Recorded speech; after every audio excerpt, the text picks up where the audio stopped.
là aujourd'hui on reprend la XP6. C'est bon, là aujourd'hui ça va avancer. Donc je remonte le moteur complet dessus.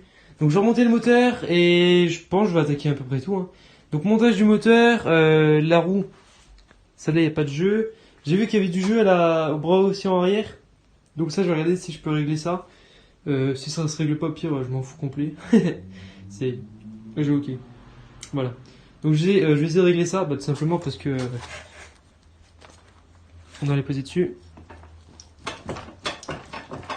Voilà, tout ça c'est du jeu. Donc du coup, il y a pas mal de jeux. Si je peux régler ça, tant mieux. Si je peux pas régler, de toute façon, l'arbre s'en réglera. L'arbre s'en chargera, je veux dire. Bref, donc je monte le moteur. Là, tous les trucs qui servent à rien, ça va bouger. Mais bref, je monte ça. Je la fais plus ou moins propre. Et je viens de voir la plaque et les clignotants, mais ça, je pense qu'ils vont pas rester là très longtemps. Du coup, je remonte le moteur le plus important. Faisceau, je sais plus s'il est dessus. Non, ça n'a pas l'air. Je vais monter un truc vite fait, juste sûr que ça tourne. Et de toute façon, tout le reste, je m'en fous complètement parce que la moto sera une moto de préparé cross, on va dire. Allez, j'attaque ça, je fais ça en accéléré et c'est parti.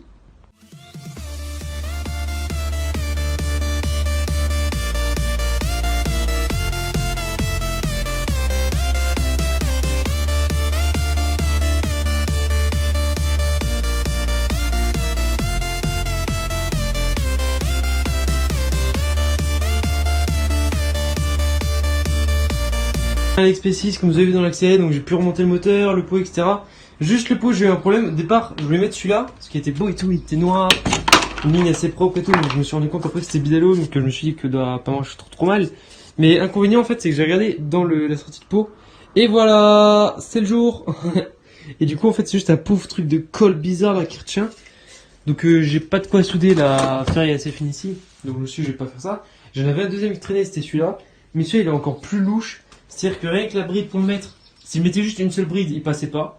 Et là, j'ai dû mettre une bride qui est super longue, plus encore une deuxième bride par-dessus, parce que la première bride, elle fait le diamètre là, au niveau du pot.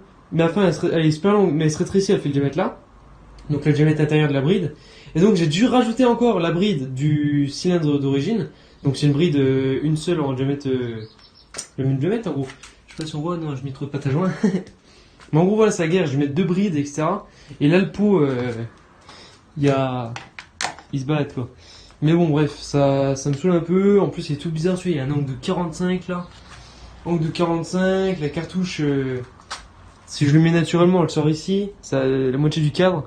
Donc c'est pas ouf du tout. Donc je vais regarder, si jamais j'arrive à trouver quelqu'un pour me le souder le pot là, je ferai souder le pot là parce qu'il sera mieux je pense. Parce que celui-là il est pas ouf. Donc voilà, j'en arrête là pour aujourd'hui. Donc j'espère que la petite vidéo va vous plaire. Je pense pas qu'elle sera très longue. Mais en tout cas, j'espère que ça vous fera plaisir. En tout cas, j'ai bien avancé. Rien que le moteur, etc. Ça a été assez vite, mais je veux dire, au moins, c'est déjà ça de fait. J'ai branché toute l'électrique et tout ça. Enfin, plus que je branche un coupe-circuit, parce que je vais pas mettre le Neyman. Donc, je brancherai un coupe-circuit, et après ça, ça sera à peu près bon. Faudra que je fasse un premier démarrage, mais bon. Je vais déjà mettre le pot, etc. pour le premier démarrage. Donc, prochaine étape, je remets le carbu. J'essaie de mettre un pot convenable. Et donc, pot, carbu. Et là, je préfère un premier démarrage. Je vais étincer tout ça, peut-être un coupe-circuit, on sait jamais.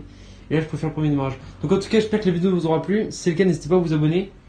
À me suivre sur Instagram aussi, je suis assez actif dessus. Et tout ça, donc en tout cas, merci encore une fois d'avoir regardé et à la prochaine.